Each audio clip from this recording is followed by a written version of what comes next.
আপনারা দেখছেন পজিটিভ বার্তা channel. Think positive, be positive. নমস্কার, আজকে আমরা হাজির হয়েছি পজিটিভ বার্তার তরফ থেকে বিকাশ টকশোয়ে। তো আমাদের সঙ্গে পেয়ে গেছি বিশিষ্ট ব্যক্তি মিলন স্যারকে। আজকে আমরা জেনে নেব গরমের সময় গরমের সম্বন্ধে, এবং আশা করছি কী করে থাকলে, সুস্থ থাকলে মানুষ কী করে গরমের সময় কেমন করে থাকলে ভালো হবে সেই ব্যাপারে আজকে জেনে নেব। তো প্রথমে গরমের সময় মানুষের সব থেকে বেশি বড় সমস্যাটা কি হয়? আচ্ছা, আর আমরা জানি যে গরমের সময় তাপটা খুবই বেশি থাকে এবং রোদটা অনেক বেশি থাকার কারণে মানুষের শরীরে জলের যে ঘাটতি এবং জলের শূন্যতা সেটা বাড়ে, এবং যে বাইরের যে রোদ সেই কারণে অনেকক্ষণ থাকলে রোদে থাকে এবং মানুষের অনেকে হিটস্ট্রোক হয়। সেটা এক ধরনের বড় একটা সমস্যা। এইটা থেকে বাঁচতে গেলে আমাদের অনেক কিছু করা উচিত, অনেক কিছু মেনে চলা উচিত। গরমের দিনে সুস্থ থাকার জন্য কি করা উচিত?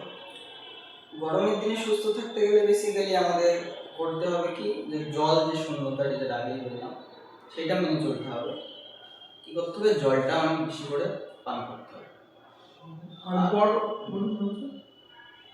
আর হচ্ছে জল যেটা বেশি পান করতে হবে, মানে জল জাতীয় যে ফলগুলো বা যেগুলো থেকে আমাদের জলের ঘাটতিটা পূরণ হয় সেটা আমাদেরকে বেশি করে মেনে চলতে হবে।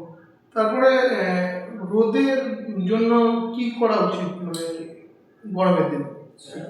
রোদ যেটা যে রোদের কারণে কি করতে হবে কি, যে সুতির যে বস্ত্রগুলো হয় সেগুলোকে রোদটা অনেকটাকে প্রোটেক্ট করে, আমাদের শরীরে সেই রোদটাকে আসতে দেয়।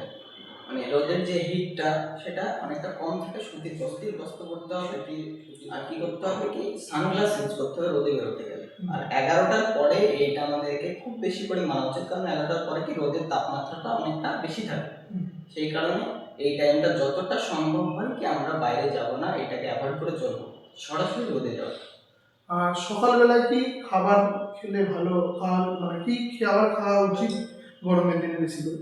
আচ্ছা, যে প্রথমে যেটা বললাম কি, যে সকালের দিকে আমাদের জলটা তো অবশ্যই আমরা প্রতিদিনই পান করা উচিত সকালে উঠে।